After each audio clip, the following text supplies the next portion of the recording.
So you might be trying to figure out how you can go through and use Telegram without a phone number. Now, I will be honest, there's not really too many workarounds here for the most part, but there are some ways of kind of going through and kind of using a different phone number than the one you basically have. So you don't have to use your phone number, but you will have to probably use some phone number.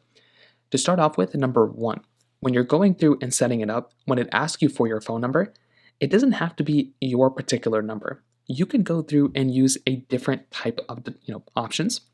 So one option is to go through and go to basically using an anonymous phone number option. So there's a lot of those available. One of them is called Fragment. If you go to Fragment like this, you'll be able to go through and find an option right here, which is like Fragment. If I go and Google it, I think it's this one.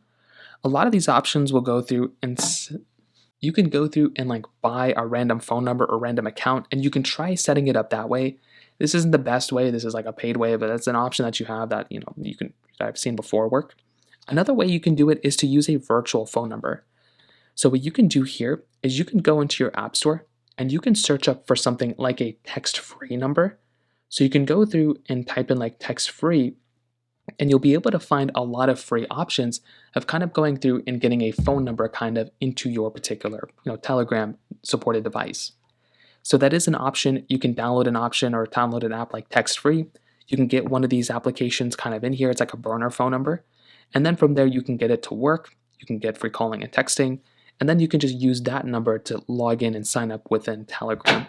So you don't have to use your actual phone number, but that is an option that you basically have. So in terms of that, that's basically how it is. If you have any other thoughts or questions, please let me know in the comment section below. Hit the like button, that would mean so much, but definitely hit that subscribe button. More importantly than everything else, I love every single one of you guys.